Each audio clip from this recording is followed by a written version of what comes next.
नमस्कार साथियों, गौरव ज्ञान धारा में आपका स्वागत है। आज रूप चौदस है। सबसे पहले आप सभी को रूप चौदस की बहुत बहुत बधाई, शुभकामनाएं। और कल दीपावली है, उसकी भी शुभकामनाएं आपको। आने वाला नूतन वर्ष भी आप लोगों के लिए बहुत अच्छा हो और बहुत सारी खुशियां, बहुत सारी सफलताएं आपके लिए लेकर आए। आज का ये जो वीडियो है साथियों, चूंकि आज संडे है और संडे को आपको पता है कि अपने स्टूडेंट की क्यूरी से संबंधित कुछ वीडियो बनाते हैं जो जिसमें उनको समस्या आ रही होती है। तो कल मुझे कुछ 3-4 एक विद्यार्थी मिले थे।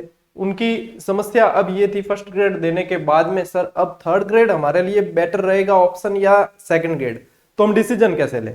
तो सबसे पहले तो साथियों आपको बता दूं कि डिसीजन पूरा आपका है, निर्णय पूरा आपका है।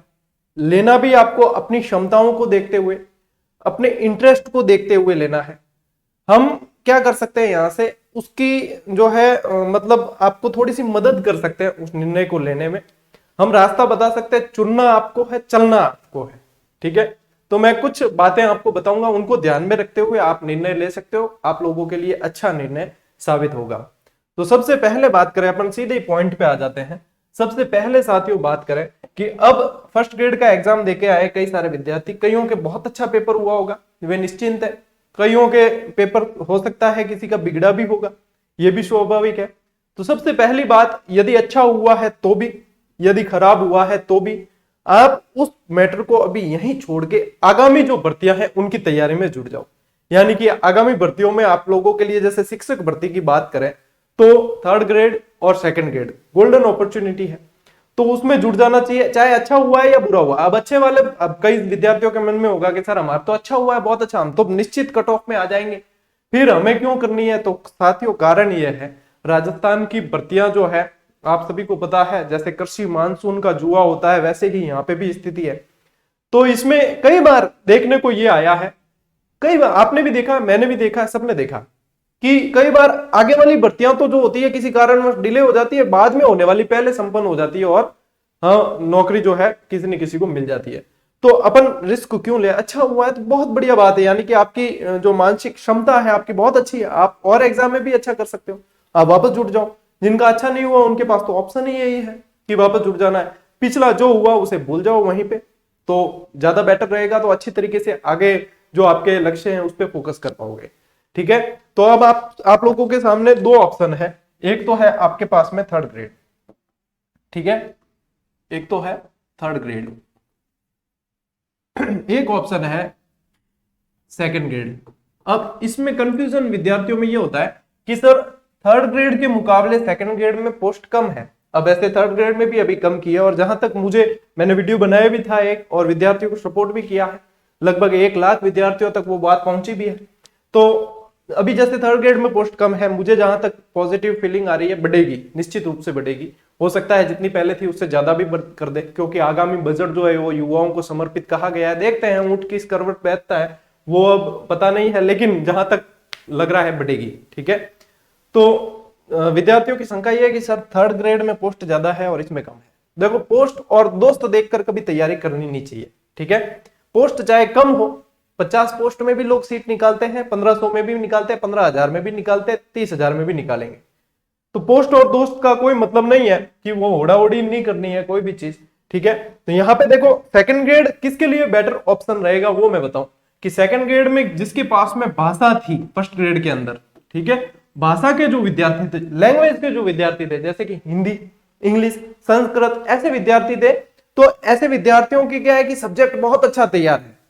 ठीक है, भाषा संबंधी बहुत अच्छा तैयार है। जीके भी आपने तैयार किया होगा फर्स्ट ग्रेड के अंदर, कुछ टॉपिक नए, मान लीजिए जीके तो सेकंड ग्रेड और फर्स्ट ग्रेड का तो राजस्थान जीके तो हूबहू बिल्कुल सेम, सिर्फ रिवीजन करना है। ठीक है, इंडियन पॉलिटी वाला, इंडियन हिस्ट्री वाला निकाल दो आप, तो थोड़ा बहुत चेंज है वो आप आराम से इसमें कवर कर लोगे, और भाषा का तो आपको रिवीजन ही करना है।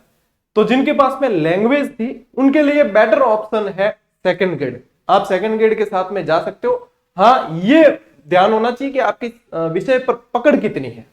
ठीक है, तो वो जा सकते हैं। यदि उनको भी लगे कि सर भाषा तो हमारे थर्ड ग्रेड के अंदर भी होगी, तो थर्ड ग्रेड में फिर आपको वापस 1.5-2 महीने का समय मिल जाएगा सेकंड ग्रेड देने के बाद, तो आप उसको भी अच्छी तरीके से आजमा सकते हो। तो मेरा भाषा वाले विद्यार्थियों से मतलब एक निर्णय लेने के अंदर सहायता, यदि आप देखना चाहो इस एंगल से देख सकते हो कि आपके लैंग्वेज बहुत अच्छी है, सब्जेक्ट बहुत अच्छा है, आप इसमें और अच्छा कर सकते हो सेकंड ग्रेड के अंदर।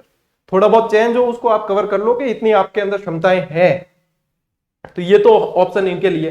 अब बात करें जो सामाजिक विज्ञान वाले या ऐसे विद्यार्थी हैं, तो सामाजिक विज्ञान वाले तो यदि एसएसटी के अंदर सेकंड ग्रेड से देने जाओ तो उसमें आपको लगभग 7 + 1 8 सब्जेक्ट तैयार करने हैं। अब मान लीजिए कि कोई हिस्ट्री से विद्यार्थी था फर्स्ट ग्रेड के अंदर, तो उसकी हिस्ट्री तो बहुत अच्छी है, बढ़िया है, और ये देखें कि फर्स्ट पेपर जो है अपने जीके वाला वो भी अच्छा हो जाएगा, चलो कोई दिक्कत नहीं। लेकिन फिर बाद में अर्थशास्त्र, दर्शन शास्त्र, समाज शास्त्र, लोक प्रशासन ऐसे विषय हैं जो यदि नहीं पढ़े हैं तो उसको अब तैयार नहीं कर सकते। यदि नहीं पढ़े उस पर आप पकड़ अभी नहीं कर सकते तो वो कहीं ना कहीं आपको उसमें पिछड़ना पड़ सकता है। तो उनके लिए बेटर ऑप्शन रहेगा, जैसे सामाजिक वाले विद्यार्थी, उनके लिए बेटर ऑप्शन रहेगा थर्ड ग्रेड, क्योंकि थर्ड ग्रेड में अभी 3-3.5 महीने का समय है और आप लोगों ने लगभग जीके के अंदर बहुत सारी पकड़ कर रखी है।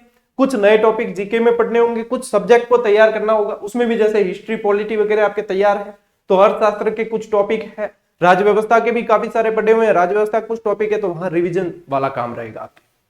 कुछ नए होंगे और कुछ रिवीजन करके बहुत बेटर आप अपने आप वहां पे मतलब आपकी परफॉर्मेंस को बहुत अच्छी तरीके से दे सकते हो, तो उनके लिए बेटर ऑप्शन रहेगा थर्ड ग्रेड। लैंग्वेज वाले जो विद्यार्थी है उनके लिए बेहतर ऑप्शन है आपके लिए सेकंड ग्रेड, और उसके बाद में वापस थर्ड ग्रेड पे भी लग सकते हो। ये तो है मेरा पॉइंट ऑफ व्यू कि विद्यार्थी को इस तरीके से सोचकर डिसीजन लेना चाहिए। फिर वापस कहूंगा कि डिसीजन आप लोगों का ही होता है, निर्णय आप लोगों का ही है। मैं ये कहूंगा कि अब जैसे दीपावली आ रही है तो काफी सारे विद्यार्थी ये सोच में कि सर दीपावली हम नहीं मनाएंगे, हम तो पढ़ना है, ये सोच होती है आम सोच, जैसे मैं भी कर रहा होता तो मेरे दिमाग में भी आता है ये। लेकिन मैं ये कहना चाहूंगा दीपावली मना लो अपने परिवार के साथ में, बढ़िया एक मेंटली रिलैक्स हो जाओगे। जो थर्ड ग्रेड में लगे हुए हैं तैयारी में, सेकंड ग्रेड में लगे हुए हैं, वो भी दीपावली ये त्योहार है ना, ये आराम से 2 दिन आप मना लो, तो ये कहीं ना कहीं आप पढ़ोगे ना तो भी आपके दिमाग में बात तो यही घूमेगी कि दीपावली है मैंने त्याग किया है, दीपावली है मैंने त्याग किया है। तो इससे बढ़िया है आप दीपावली मना लो आराम से, 2-3 दिन घर पे भी जाना है, जाके आ जाओ, बढ़िया मेंटली रिलैक्स हो जाओगे, आपको एक पॉजिटिव एनर्जी मिलेगी और उसके बाद में आप और अच्छी तरीके से परफॉर्म कर पाओगे। ठीक है, लेकिन यूं नहीं दीपावली मनाने 2 दिन जा रहे हो, 10 दिन मौज ठोकन ढूंगा तो बजे काम को ना है। ठीक है, तो बढ़िया 2 दिन आप रिलैक्स अपने आप को कर सकते हो, रामा शामा कर लो, थोड़ी बोणी वोणी हो जाएगी, रामा शामा थान ध्यान है, ज्वार बाजरा करा जगह पया या भी आ जाए तो ठीक रहे थोड़ो बेरोजगारी में, तो ये त्योहार मना लेना चाहिए, नहीं अटू करता बटन नुकसान हो जाए।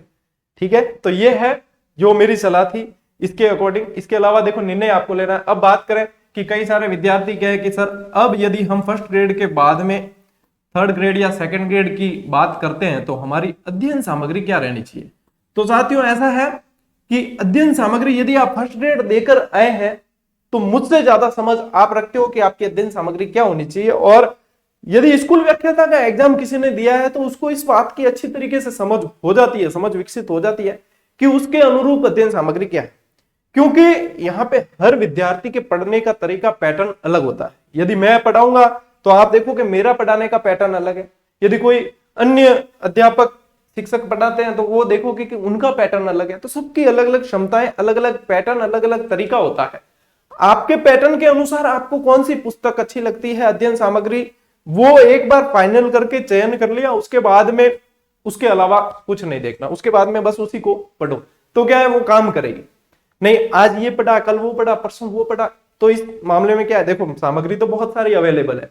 पहले आज से 4-5 साल पहले इतनी सामग्री, अध्ययन सामग्री मिलती नहीं थी, गिनी चुनी जो थी वही थी। अब सामग्री बहुत ज्यादा अवेलेबल है, चूज आपको करना है कि आपके अनुसार कौन सी। अब हर व्यक्ति के पैटर्न के अनुसार सामग्री अवेलेबल है सारे, अब आपको उसमें से चयन करके और उसके अनुसार लग जाना। तो अध्ययन सामग्री पे मैं यहाँ पे अभी बात नहीं करूंगा, क्योंकि फर्स्ट ग्रेड के विद्यार्थी यदि तैयारी करके हैं उनको पता है कि उनके लिए अध्ययन सामग्री क्या बेहतर होगी, और जो थर्ड ग्रेड और सेकंड ग्रेड में ऑलरेडी इनकी तैयारी में लगे हुए हैं तो उनकी अध्ययन सामग्री उनके द्वारा चयन कर ली गई है और वो उसको बराबर पढ़ रहे हैं, तो उन्हें कहीं कोई समस्या है नहीं। फर्स्ट ग्रेड वाले हैं तो उनको भी इस बात का भान होता है कि मेरे अकॉर्डिंग कौन सी है। बस मैं ये कहना चाहूंगा आपको कि जो भी अध्ययन सामग्री चुनते हो तो उस चीज को ये ध्यान रखना कि कम से कम 2-3 बार दोहरान आप कर सको। ठीक है, 2-3 बार दोहरान जरूरी है। यदि आप किसी भी अध्ययन सामग्री का 2-3 बार दोहरान नहीं कर पाओ, आपको लगे कि मैं इसको दोहरा नहीं सकता, कि नीटा नीट एक बार पढ़ी थी तो मैं समझता हूं उसको फिर नहीं पढ़ना चाहिए, क्योंकि जब तक आप उसे देखोगे नहीं एक बार में तो कई सारी चीजें आपको ध्यान ही नहीं पड़ेगी। जब तक आप 2 से 3 बार उसको नहीं पढ़ पाते हो या ऐसी कोई सामग्री है, तब आप उसके साथ में मतलब नहीं जाओ तो बेटर है, क्योंकि एक बार भी नहीं पढ़ पाओ, रिवीजन नहीं करो तो उसका कोई मतलब ही नहीं है। साथ ही साथ क्या करना है आपको, जैसे रामावतार जी का अपन ने इंटरव्यू लिया था राजस्थान में, 6ठी रैंक थी एचएम के अंदर, ठीक है, सेकेंडरी एचएम, तो उनका भी कहना यही था कि साथियों आपको अपनी तैयारी के अंदर अभ्यास को शामिल जरूर करना है, क्योंकि अब जो है साथियों प्रश्न कैसे आते हैं, वस्तुनिष्ठ आते हैं। प्रश्न क्या आते हैं, वस्तुनिष्ठ, ऑब्जेक्टिव आते हैं, डिस्क्रिप्टिव मामला रहा नहीं।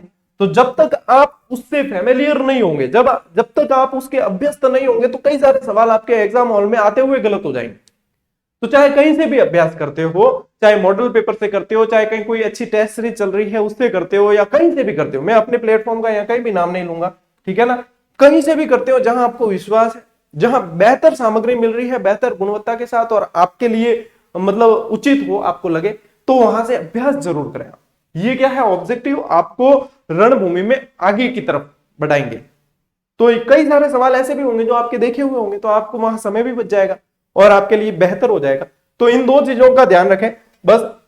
एक तो अभ्यास जरूर करें, एक सामग्री ऐसी होनी चाहिए जिसका आप रिवीजन कर सकें, और रिवीजन की बहुत ज्यादा महत्ता है। और हो सके तो एग्जाम से 1 महीने पहले, एक महीना रहता है तब तो बंद कर देना, एग्जाम से 1 महीने पहले आपको समूह चर्चा, ठीक है, समूह चर्चा जिसे बोलते हैं अपन ग्रुप डिस्कशन, ग्रुप डिस्कशन करें। ग्रुप डिस्कशन से क्या होता है, कई सारी ऐसी चीजें याद नहीं होती, जैसे कि खनिजों के स्थान है, या ऊर्जा संसाधन से संबंधित है, या किसी के सन है, जैसे कि कोई कालक्रम है, कोई सन है, तो कई सारी चीजें ऐसी होती है याद नहीं होती, जैसे मंदिरों के स्थान है, उनकी विशेषताएं, उनके वास्तुकार, शिल्पी, ये सारी चीजें, कई चीजें हैं जो याद नहीं होती, तो वो डिस्कशन से याद हो जाती। मतलब आप 10 बार उस चीज को पढ़ रहे हो, आपको याद नहीं हो रही, और आपने 2 बार डिस्कस कर ली उस चीज को, वो आपकी कंठस्थ हो गई, वो हमेशा याद हो गई, चाहे वो डिस्कशन में गलत होगी तो भी आपके एग्जाम में गलत नहीं होगी। तो ये 2-3 चीजें जो है ये हुकुम के 21 साबित होते हैं एग्जाम के अंदर, बस ये है कि इनको फॉलो कौन कर पाता है सही तरीके से। अब एक्सक्यूज तो देखो बहुत सारे होंगे, ये सर हमारे तो ग्रुप डिस्कशन कर रहे हैं किससे, हम तो गृहिणियां हैं, हमारे पास तो कोई है ही नहीं, हमारे पास आसपास कोई नहीं रहता, सर हम किससे ग्रुप डिस्कशन करें। तो देखो दुनिया में एक्सक्यूज बहुत सारे हैं, मेरे पास हर रोज क्लास न लेने के एक्सक्यूज कम से कम 3-4 है, लेकिन फिर भी मैं क्लास लेता हूं।